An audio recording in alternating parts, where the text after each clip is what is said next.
If we would have left the house 15 minutes later, I would have had the baby in the car. I would have had the baby in our brand new car, okay?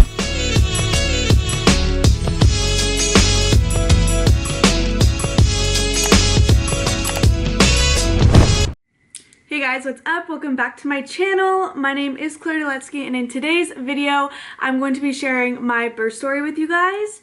I am going to be sharing my positive, all-natural birth experience and just how my baby boy Giovanni came into this world, how it all went down.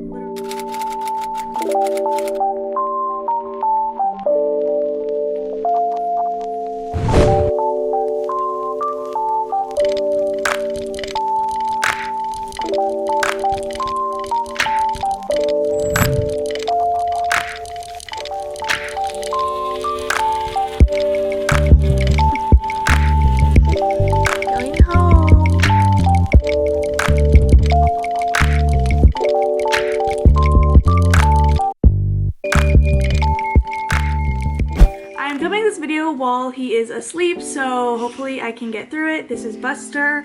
Hopefully I can get through this video before he wakes up, hopefully.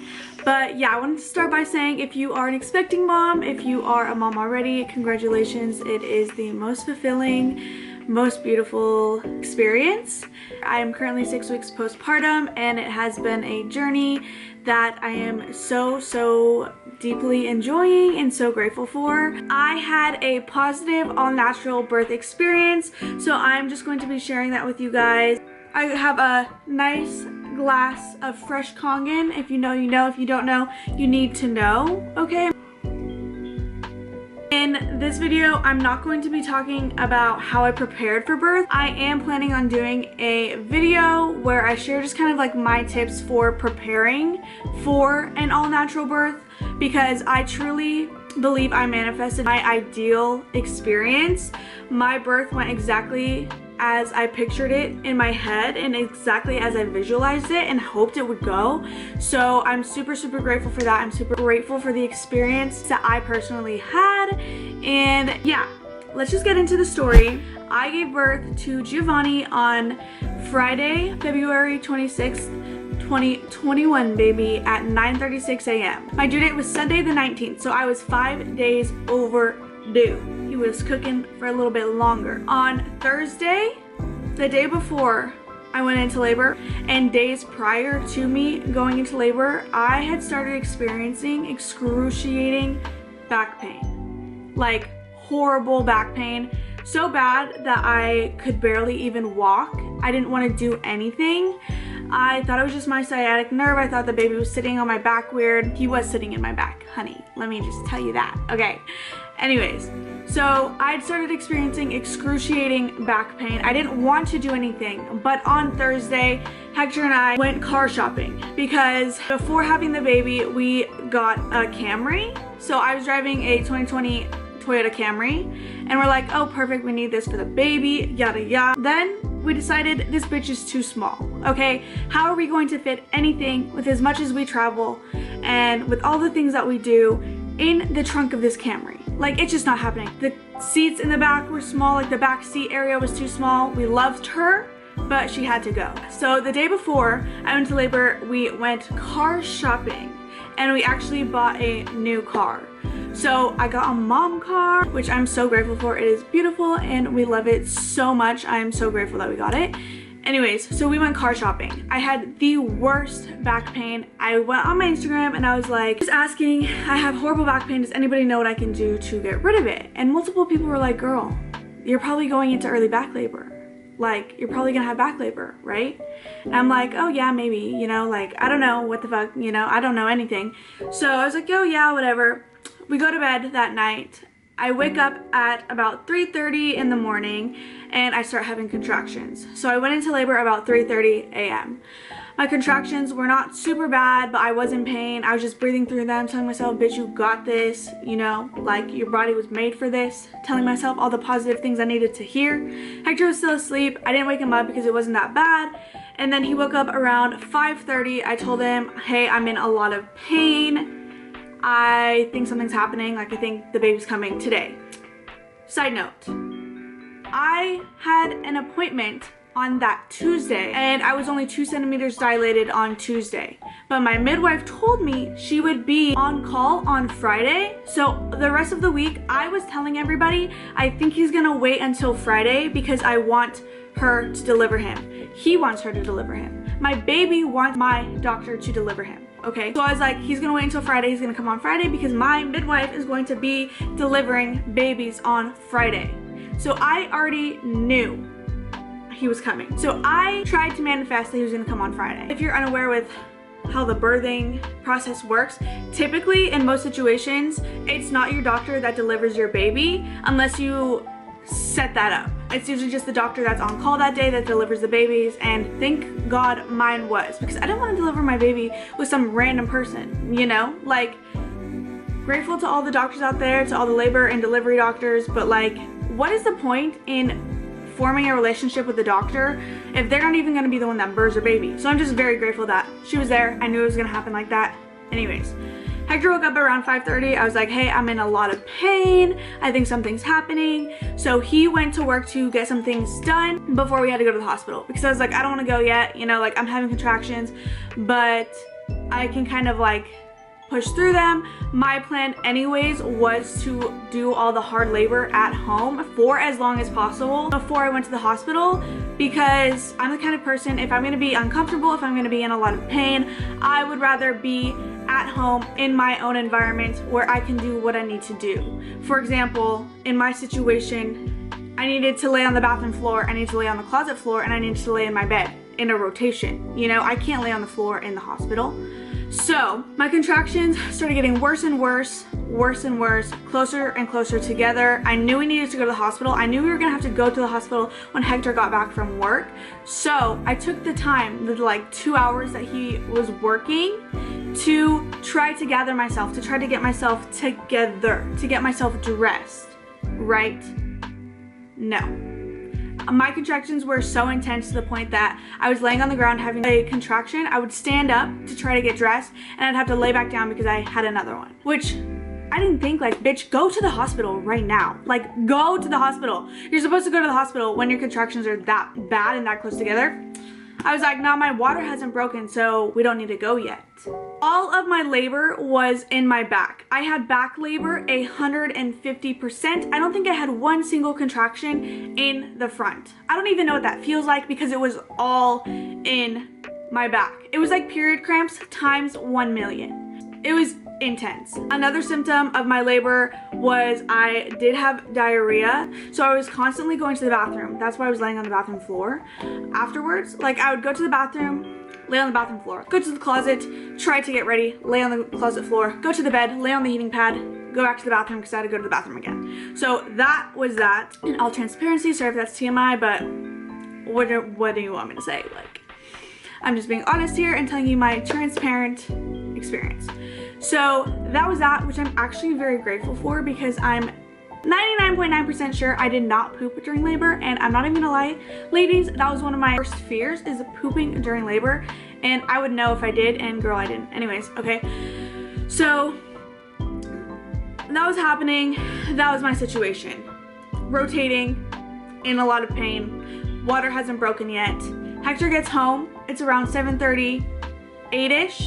Around 8:30, my water broke. I went to the bathroom and went to pee, and I felt that gush feeling. So I was like, oh shit, my water just broke. Thankfully, it was in the toilet, you know? So then I was like, okay, we really gotta go now.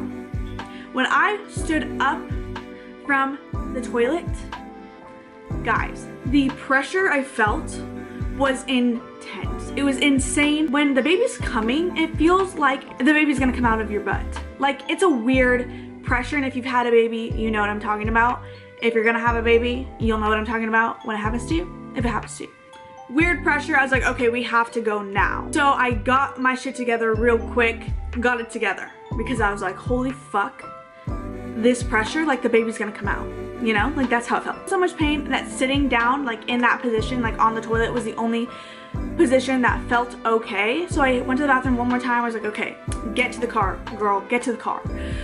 So I go to the car, I'm telling Hector, hurry up, like speed to the hospital, because I could not even sit down. I was sitting like this, like on the seat, like sitting on the side of my butt. I could not even sit down properly.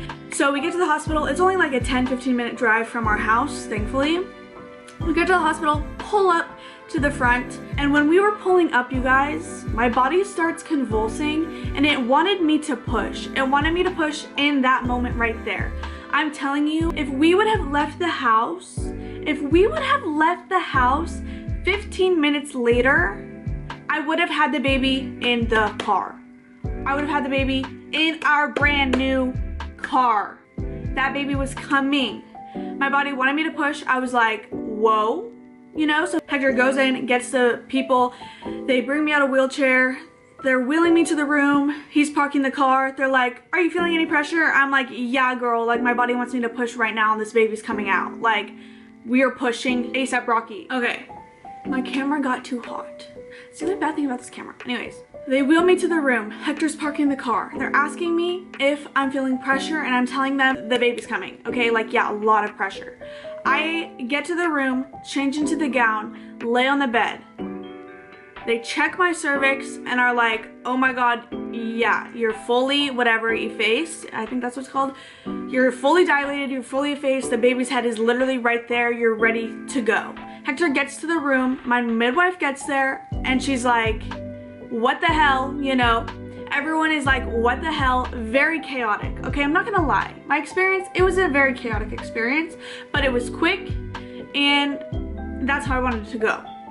So, I have enough time to change into the gown, to lay on the bed, wait for Hector to get to the room, wait for my doctors to get to the room, trying my hardest not to push his baby out. I'm trying my hardest not to push him out. She comes in the room, she's like, okay, you're having a baby right now. I'm like, yeah, I need to push right now. She's like, do we have time to put an IV in you, or are we having a baby now? I said, girl, we are having the baby right now. They did not even have time to put an IV in me. And I started pushing. It was like that. It was chaotic. There were students in the room, nurses in the room, she was in the room, Hector was in the room. There was a lot of people in the room. But you know, when I was pushing, I was focused. I shut my eyes. I was having a zen moment, just focusing on my pushing, you know? So I basically did 3 cycles of 3. So you like push 3 times, take a break. Push 3 times, take a break. Push 3 times, and he came out. So I did 3 cycles of 3 and he was born. Basically, I got to the hospital at 9:05 and he was born at 9:35. It was that quick. But it was a positive experience because it did go exactly how I planned. It was all natural, and you guys, I'm telling you, in my personal experience, in the experience that I had, pushing the baby out is not the hard part. The contractions and the hard labor is the hard part. But that's just me. Everybody's experience is different. Whether you choose to go all natural, have an epidural, if you have a C-section, every single experience is beautiful in its own way. You are strong and literally amazing no matter what you choose or no matter what happens in your experience. Every single woman that has a baby, no matter the way that she has it, is, I don't even like have words for how amazing and miraculous you are. But yeah, you guys, that was my personal birthing and laboring experience. Super, super grateful. I did not want to have to be induced, and I'm grateful that it didn't happen. And I didn't have to be, because he decided, girl, I'm gonna listen to you and I'm gonna come out on Friday when your doctor's there. I planned on doing it all natural the entire time. I had absolutely no plans of getting an epidural. The only time that I had one single thought of getting an epidural was when I was laying, I remember vividly, I was laying on my bed having contractions on the heating pad, and I was like, damn, if this is how it's gonna be, I might get the epidural. And I was like, nah, girl, bitch, there was not even time for that, even if I wanted it. I'm not recommending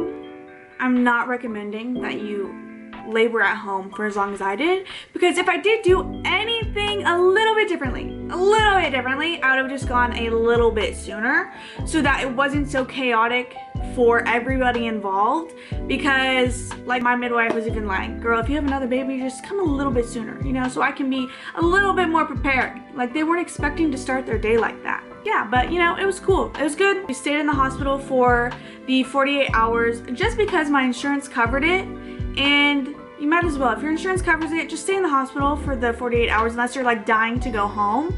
But at our hospital, you're able, not me, Hector was able to like leave and come back, leave and come back. So like if we needed anything, like he was able to go get my computer, he was able to come to the house and get everything ready, clean, do all this stuff. That was a blessing. So I honestly recommend that if your insurance covers it, just stay the 48 hours. You never know what's gonna happen. You never know what you're gonna need help with. The lactation consultants are gonna come by. Like all of the questions that you could have or need help with, you have access to in those 48 hours. I mean, in general you do, but especially in those 48 hours, they are there to help you. They are there to provide you with what you need and to answer any questions that you might have. So I truly recommend that you take advantage of that. It was really helpful for me, especially like with breastfeeding, and before going home, I just had a few more questions for lactation that I needed help with.